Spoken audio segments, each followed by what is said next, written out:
Today we celebrate the season of Epiphany.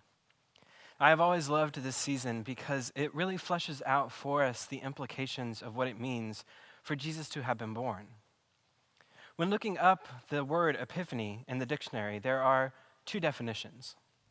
On the one hand, the word epiphany invites us to reflect on the appearance and manifestation of a divine being. On the other, the same word speaks of those light bulb moments of revelation, when the pieces suddenly come together and we come to understand something in a new light. I once had an experience that really brought together these two definitions of epiphany. You see, in my youth, I fought with God a lot. I was raised in a non-denominational megachurch that preached harmful theologies of the sinful nature of LGBTQ plus people. And although I did not have the language for it yet, I knew that I was somehow in that category. When I was a teenager, I came out as a transgender man. And I had the great fortune of finding a UCC church in Raleigh, North Carolina, that welcomed and celebrated people from all walks of life, including people like me. Still, I carried a lot of hurt and baggage from that church of my youth.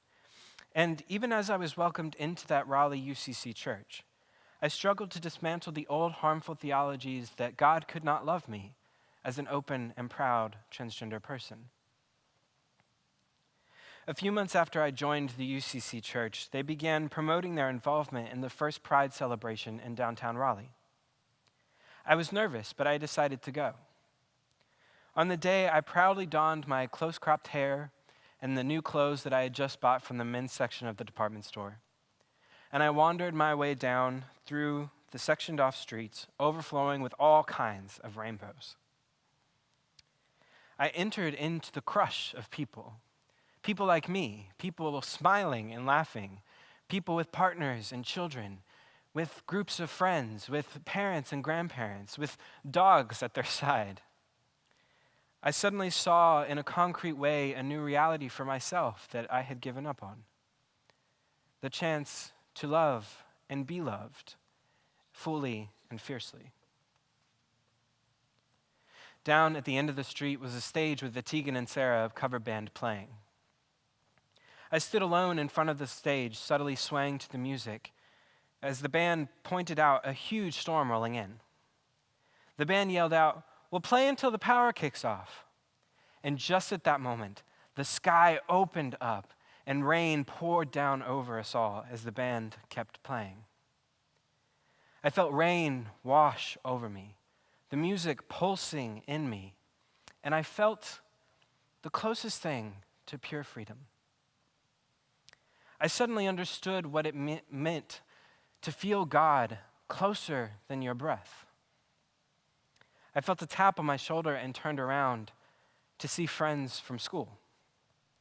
Soaked to the bone with huge smiles on their faces, they pulled on me to start dancing with them. And I did. My friends, God, and I danced in the rain until it was time to go home. I felt in that moment the appearance of God's presence with me. But I also felt the light bulb moment of an epiphany. The pieces were falling into place. As I danced with my friends and the other people in the street, I saw a diverse group of people who likely carried emotional, spiritual, and bodily scars, much like myself, from the violence done to people like us, especially those at the intersections of identities that made them disproportionate victims of such violence. And yet, here we were, celebrating ourselves, celebrating our ways of being in the world, celebrating the ways we loved, the ways we imagined a new world, and the ways that we had fought to get to this very moment. I felt the moment infused with God, who had worked with each of us to co-create ourselves in consultation with our Creator, despite what the world and society had taught us. And I felt the intimacy that comes with the statement, God is on the side of the oppressed and marginalized. I knew then that God does not work in the abstract to change things from a lofty position in the sky, but works concretely in very real ways in the most vulnerable of spaces with us, mourning as we mourn and dancing as we celebrate. This was Epiphany, the presence of God, and the realization that that presence indicates a God on the side of the marginalized and oppressed. We are reminded of this in the story of Jesus' birth and the visitation of the wise men. Despite how tradition has filled in the blanks of the biblical story, there is no set number of wise men, nor were they likely kings. Instead, they were more likely astronomers or Zoroastrian priests from Persia, Zoroastrianism being one of the oldest continued religions in human history.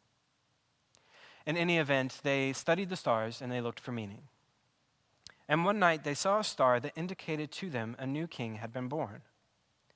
They set out to follow the star on a long journey that probably took them a couple years and brought them to the land of Judea.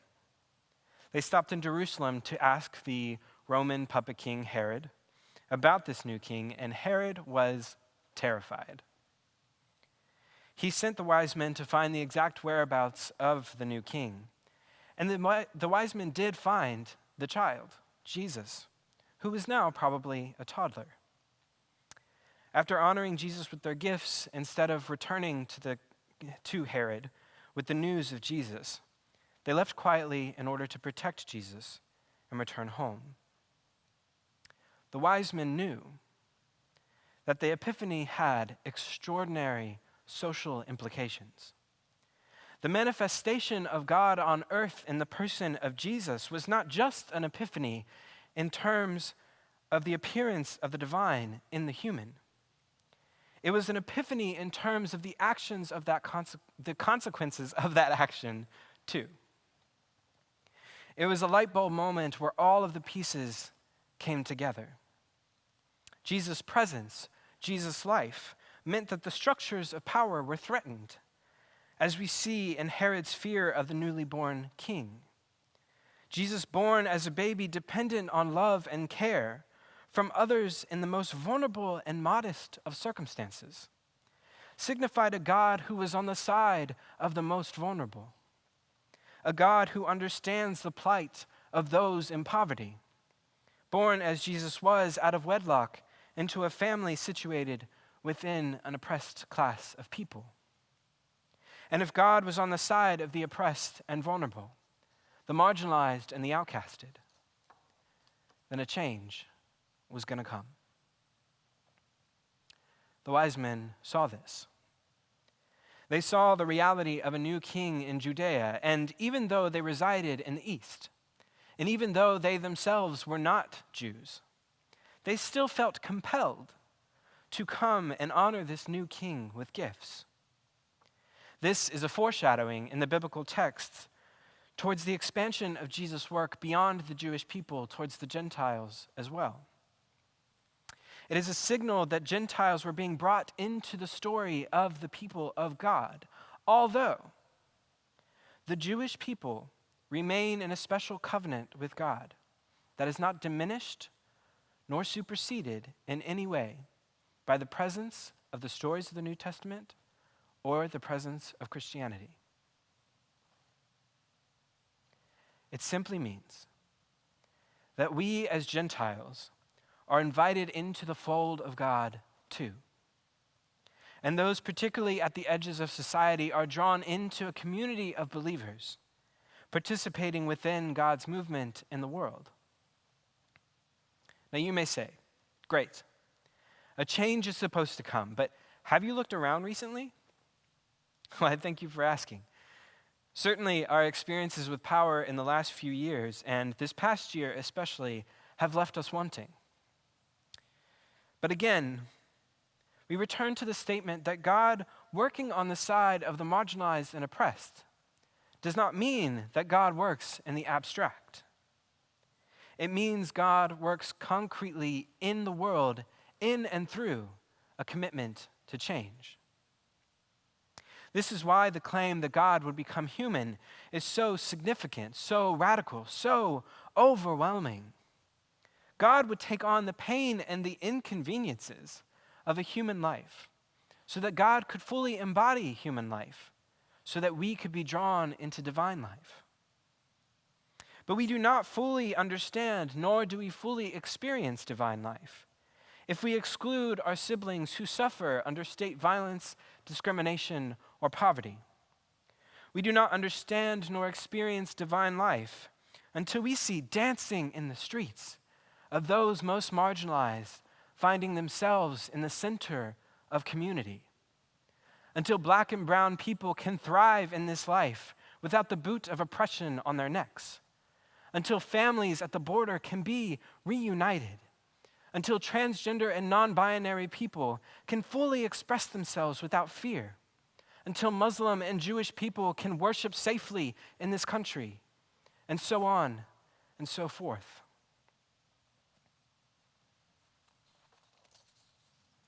We can catch glimpses of a divine life breaking into our world today. But we have so much work left to do. Thankfully and graciously, we do not do this work alone, but with the help of our God, who embodied a vulnerable human life so that we may experience divine life. It reminds me of something I once heard about that old saying of Dr. Martin Luther King's. He says, "The arc of the universe bends towards justice." But I have heard something added to this. The arc of the universe bends towards justice because there are people committed to justice, jumping up, grabbing on, and pulling down with all of their collective might. Just because God is on the side of the oppressed and marginalized does not mean that we are exempt from work. Participation in the life of God means living out a commitment to social justice and equity here and now. And as we enter into a new year after the year we just had, there's a lot of healing work left to do. So let us move forward into this season of Epiphany, holding these two definitions of Epiphany in mind: the appearance of the divine and the light bulb moment of a revelation. Let us move forward knowing that God's presence is among us, and that presence in the vulnerable body of a human child signals God's embrace of the vulnerable. God's appearance in an oppressed group of people signals God's siding with the oppressed. A welcome message after the year we just had. So let us dance at our successes and always strive for more. And may we know every step of the way that God is with us. Amen.